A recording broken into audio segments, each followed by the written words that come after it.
제 소개를 잠깐 드리면은 이제 저는 플랫폼 파트너스 자산운용의 지속가능 투자본부에 이제 소속되어 있는 자산운용력으로 이제 활동을 하고 있고요.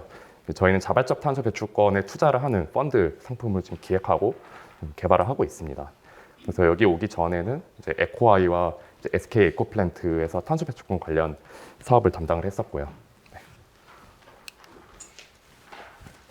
배경에 대해서 간단하게 말씀드리면 아마 다 아시겠지만 일단 2015년에 파리 협정이 통과가 되면서 이제 2021년부터 이제 시행이 됐고요. 또 이제 당시에는 이 기후 변화를 막기 위해서는 2050년까지 그 산업화 대비 기온 상승폭을 2도씨 이내로 낮춰야 된다는 그런 목표에 이제 합의를 했었는데 이제 2018년에 2도로도 부족하다. 이제 1.5도 이내로 제한을 해야 우리가 이런 기후 재난으로부터 안전할 수가 있다라는 보고서를 내면서 1.5도로 제한함과 동시에 2050년에 넷제로라는 것을 탄소 중립을 달성하기 위한 그런 요구의 목소리가 점점 더 커지고 있습니다. 네.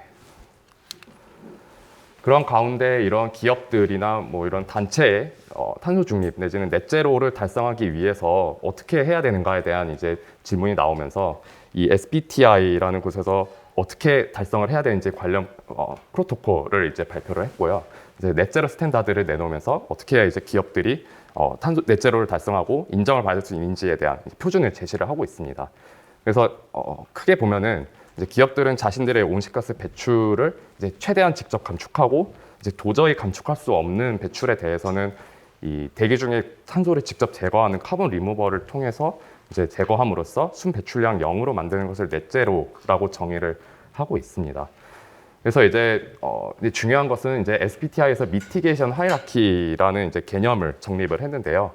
거기에 따르면 물론 당연히 이제 기업들은 자신들의 직접 감축을 우선시해야 되고 밸류체인상의 배출을 직접 감축하는데 이제 최우선순위를 둬야 되고 거기에 더 넘어서서 이제 비욘드 밸류체인 미티게이션이라는 이제 개념이 도입되었는데 이제 기업의 밸류체인 상이 아닌 밸류체인 밖에서 배출되는 온실가스도 적극적으로 이제 감축을 해야 된다라는 것을 이제 미티게이션 하이라키상 2순위로 꼽았습니다. 그리고 마지막으로는 이 기업들이 도저히 감축할 수 없는 그 배출에 대해서는 이제 카본 리무버를 통해서 제거를 하라라고 이제 명시를 해놨고요. 그래서 가끔 이제 혹자는 이렇게 말씀들을 하시는데요. 탄소 배출권 예를 들어 이제 내가 100을 배출하고 있으면 그 100만큼 탄소 배출권을 당장 시장에서 구매하면 탄소 중립이 되는 거 아니냐라고 이제 말씀들을 하시는데 그 말씀은 이제 제가 반은 맞고 반은 틀리다라고 이제 항상 답변을 드리고 있습니다. 일단 당연히 이제 이런 SBTi에서도 탄소 배출권 사용을 통해서 탄소 중립 달성하는 것을 인정을 하지는 않고 있지만 이 BVCM, Beyond Value Chain Mitigation이라는 이 항목을 도입을 하면서 이 기업들이 단순히 이제 직접 감축뿐만 아니라 그 밸류체인 밖에서 어떠한 감축 노력을 했는지도 이 SBTi 가입한 기업들은 그 어떤 노력을 기울였는지 이런 것들을 매년 보고하도록 그 요구를 하고 있고요. 그 관련된 구체적인 가이드라인은 내년 중에 이제 정리해서 이제 출시가 될 예정입니다. 그래서 이런 SBTi 가입 기업들이 점점 늘면서 이 자발적 탄소 배출권에 대한 수요와 그 역할이 점점 확대되었고 있다라고 보시면 되고요. 우리나라에도 지금 현재 10월 기준으로 31개 국내 기업들이 SBTi에 가입을 완료를 했고, 네, 그중 절반 정도가 넷제로 목표를 가지고 있습니다. 아마 내년 중에는 이것보다 더 많은 기업들이 SBTi에 가입을 하지 않을까 싶고요. 그러면서 자발적 탄소 배출권에 대한 관심도 자연스럽게 국내에서도 더 늘어나지 않을까 하는 예상하고 있습니다. 자발적 탄소 시장이 무엇인가라는 이제 질문을 던졌을 때 이제 한마디로 정의하면은 민간에서 자발적으로 추진돼서 발생한 이 온실가스 감축 실적이 상세 배출권 형태로 발행이 돼서 거래가 되는 시장이라고 보시면 되고요. 저는 크게 이 자발적 탄소 배출권이 만들어지는 업스트림, 그리고 그 중간에서 유통되는 미드스트림, 그리고 마지막으로 최종적으로 그 배출권들을 필요로 하는 다운스트림으로 이제 저는 항상 구분을 하고 있고요. 이제 업스트림 같은 경우에는 이러한 자발적 탄소 배출권을 생성을 시킬 수 있는 프로젝트를 개발하는 디벨로퍼들이 수상단에 있고요. 그리고 그런 감축 실적들을 인증해줘서 이제 배출권들을 발행시켜주는 스탠다드들이 있습니다. 뭐 예를 들면 잘 아시는 베라라든가 골드 스탠다드 같은 곳이 있고요.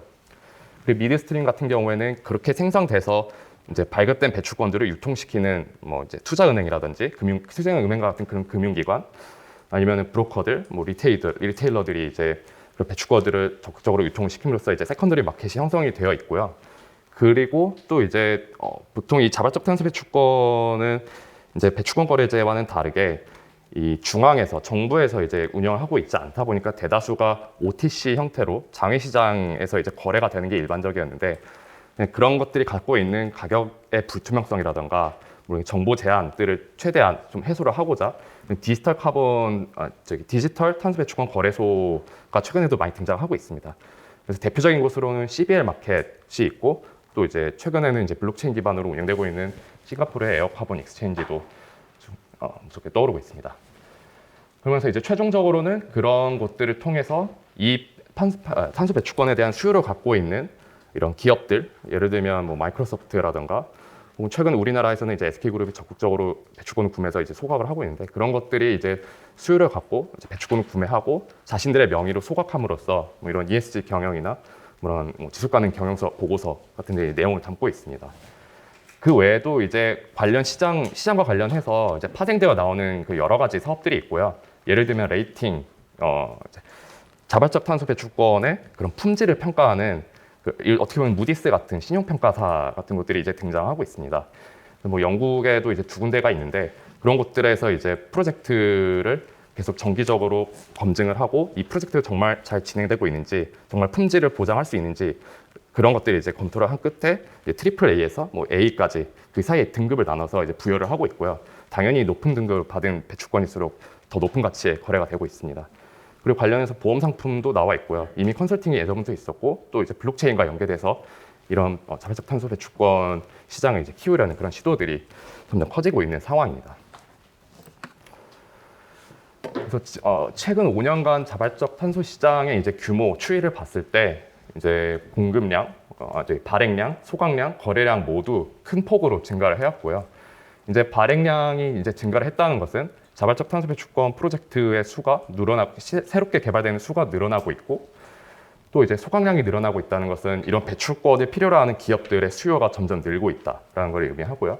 또 이제 거래량이 늘고 있다는 것은 그 중간에서 이 배출권들을 유통시키는 세컨더리 마켓이 점점 더 확장되면서 자리를 잡아가고 있다라는 의미로 해석해 주시면 될 것 같습니다. 실제로 이 탄소 배출권을 필요로 하는 기업들이 어떻게 구매를 해서 활용을 하고 있는지에 대한 슬라이드이고요. 대표적인 이 자발적 탄소 시장에서 대표적인 엔드바이오로 꼽히는 곳이 이제 마이크로소프트나 구글인데요. 마이크로소프트 같은 경우는 이미 일찍이 2010년대 초반부터 이 자발적 탄소 배출권들을 시장에서 구매를 해서 소각을 시킴으로써 또 이걸 또 이제 레포트에 담아서 자신들의 이제 CSR 차원에서의 이런 컴펜세이션 차원에서 이런 것들을 이제 온실가스 배출에 대한 책임을 항상 져왔었고요. 그리고 구글 같은 경우에도 이제 자신들이 배출한 양에서 오른쪽에 보시면 나와 있지만 이제 재생에너지 조달 분을 제외한 나머지 이제 감축하지 못한 부분을 자발적 탄소 시장에서 구매한 배출권을 상쇄시킴으로써 그 최종 배출량을 0으로 맞추는 활동을 2017년부터 계속 해오고 있습니다. 그리고 마이크로소프트 같은 경우는 더 나아가서 1975년에 이제 설립이 됐는데 그 활동을 한 이후에 배출한 모든 이제 온실가스 배출량을 카본 리무벌, 예를 들면 탄소를 흡수하는 그런 조림 사업이라던가 아니면은 직접 공기 포집 같은 활동을 통해서 이 탄소를 직접 포집해서 절감시키는 그런 유형의 탄소 배출권을 시장에서 구매를 해서 모든 배출량을 영구히 제거하겠다라는 이제 목표까지 도전적인 목표를 작년에 선언을 한 바 있습니다. 그래서 세컨더리 마켓을 제외하고 이제 프라이머리 쪽에서 봤을 때도 시장 가치는 2021년 파리 협정이 이제 본격적으로 시행되는 그 해부터 본격적인 확장이 이루어졌고요. 이미 작년에 10억 불을 전체 시장 규모가 이제 10억 불을 돌파했다고 한 연구기관에 따르면 그렇게 결과 조사가 나왔고. 그리고 올해 연말까지 해서 이 시장 규모는 조금 더 상승해서 최대 17억 불까지 이제 성장할 것으로 예측하고 있습니다.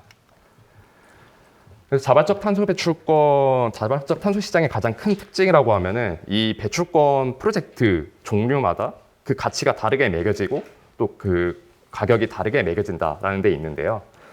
이제 대표적으로 이제 프로젝트 타입으로 나누었을 때 이제 뭐 평판 리스크 측면이나 아니면 뭐 환경 사회적 코 베네핏 측면에서 조금 더 혜택이 좀 가치가 높은 사업들 프로젝트는 이제 저렇게 형성이 되어 있고, 대표적으로 뭐 조림 사업이라던가 아니면은 이제 토양 개선 사업 혹은 정수기나 뭐 이런 쿡스톱으로 보급하는 이제 하우스홀드 디바이스 프로젝트 같은 경우에는 이 시장에서 이제 높은 가치를 인정받고 있고요.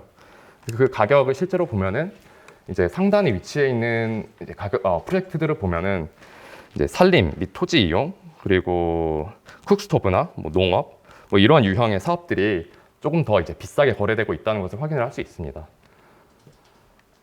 그리고 오른쪽 보시면 이제 S&P에서도 그 자발적 탄소 배출권의 가격을 이제 평가를 1단위로 하고 있는데요. 여기 보시면은 가장 높은 가격에 거래되고 있는 유형이 이제 Removal Based Credit, 아까 말씀드린 그런 대기 중에 온실가스를 영구하게 제거하는 그런 유형의 사업들은 같은 경우에는 다른 배출권 프로젝트 대비해서 더 높은 가격에 거래가 되고 있습니다.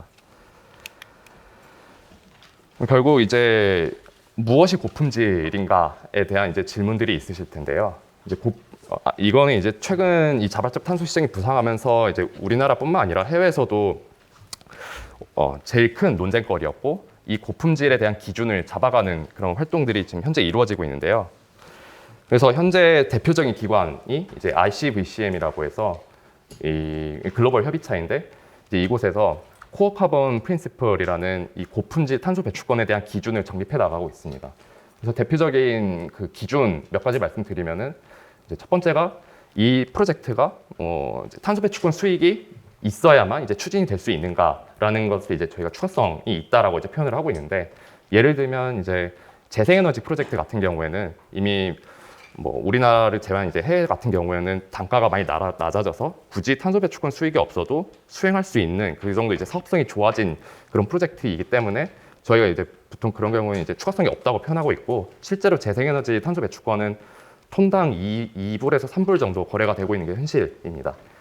그에 반면에 이제 탄소 배출권이 없으면 이제 수행될 수가 없는 뭐 예를 들면 쿡스토브 사업 같은 경우에는 재생에너지 크레딧보다는 더 높은 가치에 거래가 되고 있고, 실제로 세컨더리 마켓에 저희가 이제 들어가서 보면은 약 한 8불에서 한 12불 정도로 이제 가격이 형성이 되어 있고요.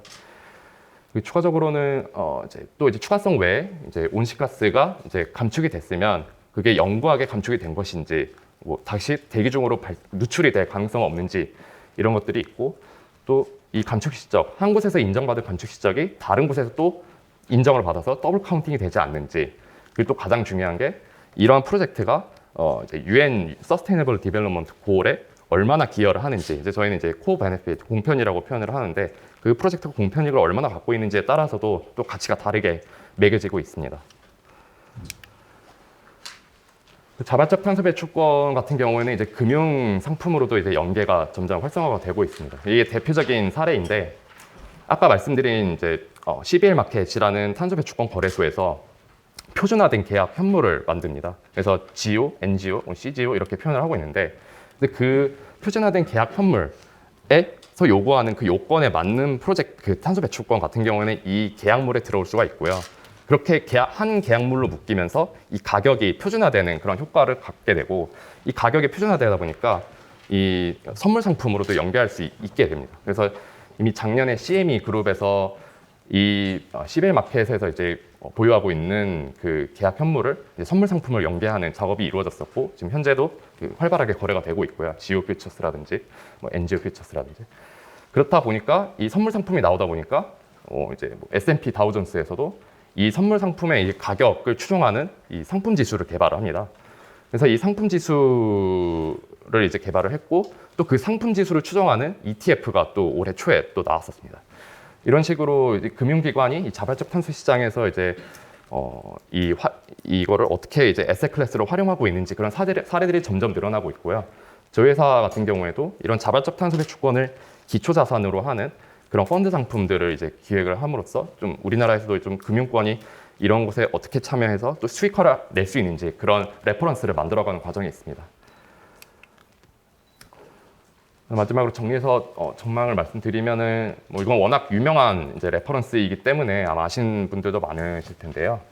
일단 이제 앞서 말씀드린 것처럼 2050년 넷제로 혹은 이제 ESG 경영 흐름 그런 측면에서 봤을 때 자발적 탄소 배출권에 대한 수요는 계속해서 증가할 것으로 거의 모든 레포트가 예측을 하고 있고요. 그러면서 자연스럽게 이제 그 수요를 맞추기 위한 공급이 늘어나면서 이 시장 규모는 점점 커질 것이고, 그래서 이제 저기 맥킨지에서는 2030년에 지금 현재 약 1조 원에서 2조 원 사이 정도로 이제 규모가 형성되어 있는 자발적 탄소 시장이 최대 60조 원에 이를 것이다라는 이제 전망을 내놓은 바 있습니다.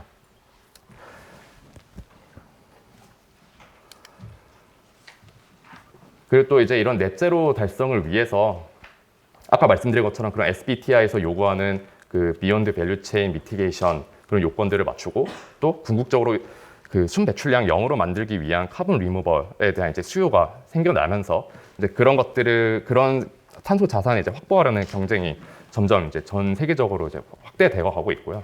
뭐 저는 이제 이러한 경쟁이 거의 전쟁이다라고 이제 표현을 할 만큼 이미 우리나라 밖에서 이 자발적 탄소 배출권 그 자산들을 이제 선점하기 위한 그런 경쟁이 점점 치열해지고 있는 것을 보고 있습니다. 그래서 궁극적으로는 이런 뭐 혹자는 또 여기서 카본 어보이던스는 필요 없고 결국 중요한 게 카본 리무벌 아니냐, 이 온실가스를 직접 제거하는 활동이 최우선순위로 이제 돼야 되는 게 아니냐라는 이제 말씀들을 하시는데, 사실 뭐 그것도 이제 어느 정도 일리는 있는 말씀이긴 합니다만, 사실 카본 리무벌은 아직 상용화가 되지 않은 기술들이 너무나 많고 이렇게 구매를 하고 싶어도 시장에서 구매할 수 있는 물량이 상당히 제한적이어서 어떻게 보면은 지금 당장 추진되기에는 약간의 어려움이 있고 중장기적으로 봐야 되는 아이템이다라고 이제 저는 생각을 하고요. 그래서 단기적으로는 카본 어보이던스의 이제 비중을 늘리면서 점차적으로 이제 중장기적으로는 카본 리무벌에 대한 이제 투자 비중을 높이는 것이 좀 더 이제 합리적인, 효율적인 그런 포트폴리오 구성이 아닐까라는 생각을 하고 있습니다. 네, 이상으로 발표 마치겠습니다. 궁금하신 거는 나중에 또 질문 받도록 하겠습니다. 감사합니다.